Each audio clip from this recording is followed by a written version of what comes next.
that just came in. Oh, Really, really good. They've done a thing or two. Yeah, all of them have done a thing or two. This is a cast of Victor Frankenstein, which is coming out in theaters this Thanksgiving. yeah, November 25th, I think, right? I think that's usually when Thanksgiving is. That's about Thanksgiving. Is it? It's about Yeah. that You all time. don't know when Thanksgiving I don't know what it is, is. do you? It's an You have American no holiday. idea. We don't have Thanksgiving. I love that we have Thanksgiving. these people in the studio, Right. and we're talking about Thanksgiving. Yeah. And haven't even said I who's don't here. really keep up with the colonial holidays. Okay. Oh, great. Alienate the entire audience before we even said our names. No. It's a loaded topic. Remind me, are we in Australia or America? Is it the prison one or the nice new world one? I can't remember. Go on. It's the lepers, you know. Yeah, great. For fun, why don't you guys go down the line and say your names and what you do? And let's start with the director. Well, you've just given it away. well, I only give away Paul what you do. McGuigan, the director of Victor Frankenstein. I'm James McAvoy, and I play Dr. Victor Frankenstein. And I'm Dan Radcliffe, and I play Igor. And can I say also, I loved in your intro how it says you're director of people, because it makes you just sound like just all people. I know. It is, Here's the thing, he is. All right, okay, Yeah, cool. you didn't realize that is lowercase people. And I have some things I'd like to talk to you about. Go. Direct me. I am your... Tell us about, okay, so Dan, you play Igor. Yes. In the movie. Give us the setup. This is really Igor's story, right? Well, it's a kind of Victor Frankenstein as seen through Igor's eyes. I mean, that's sort of the new take on it, really. It's very much still the story of Victor, but it's sort of the perspective that's taken is of Igor and this relationship that has never really been explored before. So at the beginning of the film, James Victor finds me living in kind of abject conditions where I'm sort of being treated as kind of less than human, but he sees me that I'm incredibly talented and that I have talents that suit his sort of slightly dark surgical needs. By the way, this is exactly the story of how they found you for Harry Potter. Yes, yeah. I was living in a cage and rescued. So Victor He's a kind rescue actor. He's For 15 cents a month. Yeah. He's the sweetest little actor. really adopt an He's actor. just really cool. He's really well He just behaved. pees everywhere though. So I'm not house trained. We don't know what happened to him before we took him on. We don't know He's how getting old he over it. is. Yeah. So He doesn't get along with other actors. Okay, we're going to stop. Go ahead, Dan. these are all true And he things. fucks my leg a lot. Shall I? I mean, Okay, So that's basically the bit of the story, and then I meet you, and you go nuts. I go nuts. I suppose I'm playing the quintessential original mad scientist. So yeah, there's got to be a fair old modicum of insanity and mania. There is a lot of that. And yeah, he fits my needs. He's got a particular set of skills, like Liam Neeson. Yeah. He's and he goes and gets his daughter back in this film and kills everybody. This is actually Taken's the weirdest film. It's like there's no tension in that film because it's like every situation he's in, he wins.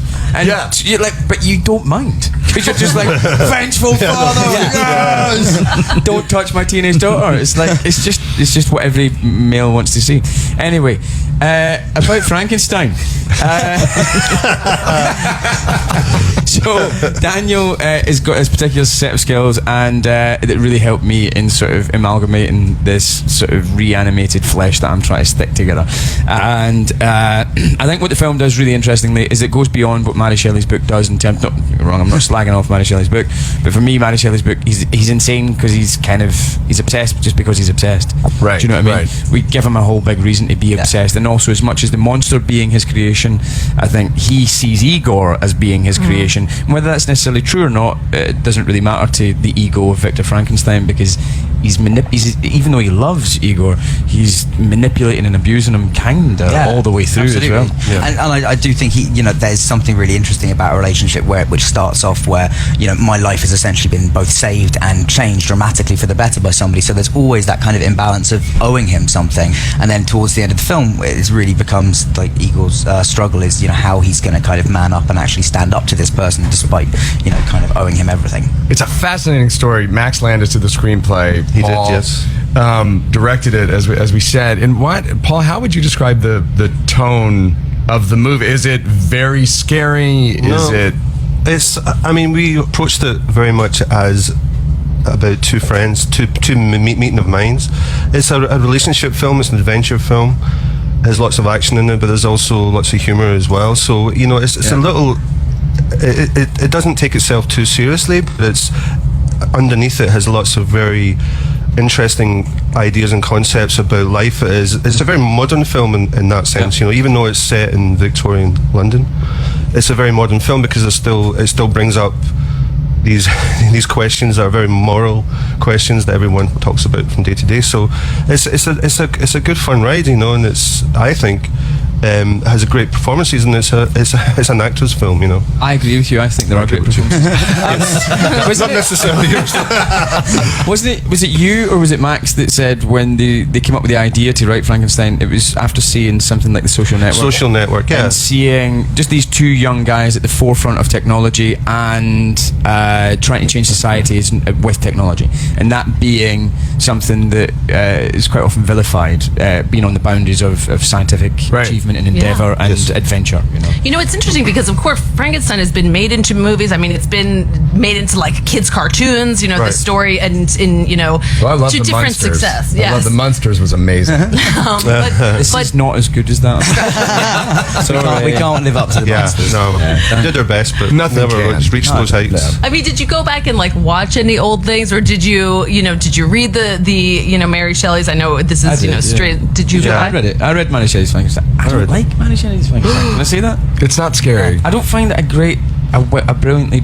I'm getting nailed for saying this, aren't I? You just failed 11th grade retroactively. I know. But it's like in Frankenstein, right? He's like, I'm insane, I'm mad, I'm so driven to make this thing, I'm making it. Why am I making it? I don't know, just because I can. I'm so intense and I'm mad. I made the monster, it's disappeared. Oh, right, I'm going to go and have a holiday for a year in the woods. I'm chilled now. By the way, I'm not that insane voice anymore. is the voice he uses. And he's like, I'm not insane anymore. I'm a normal person now.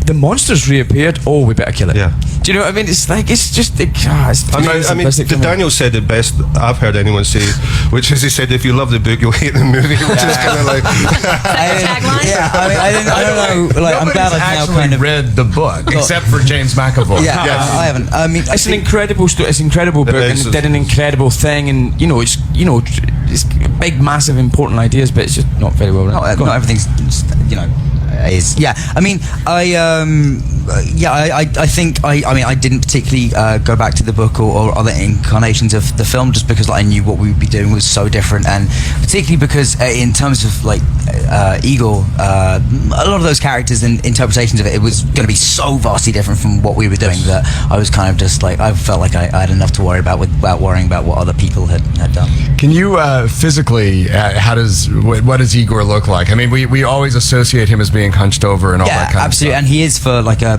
large sort of early chunk of the film, and yeah, because that's what everyone sort of thinks when they think of Igor. So that was fun. I like the physical challenge of that kind of stuff, and putting myself. It was just important to me that I found a position that looked painful and but that I could also kind of do for a long time. I think I got there. I think it looks pretty rough. People who haven't seen you on stage, Daniel did the Cripple of Inishmaan, this amazing, where he was physically challenged, and it was. And this was much harder than that, weirdly, because that was, I don't know, that I got used to and had a lot of time with. Whereas this, because we were shooting out of order, sometimes I'd be doing it, sometimes not. And so for the scenes where it would be there, I remember there was the one very, very long take in that scene where you break my, do all that stuff.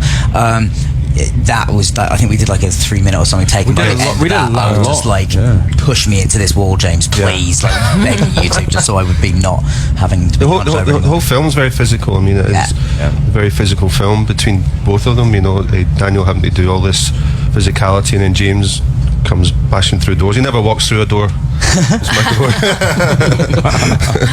Well, guys, thank you very much. Have fun at Comic-Con. Thank you. I'm looking forward. I'm so happy to hear that you have based your performances entirely on Gene Wilder and Marty Feldman. Absolutely. I just think it's great. There is like a very, very direct homage in there to that film. That's a brilliant comedy. Anyway, thank you very much. We'll be back with the Jess Cagle Show on EW Radio right after this.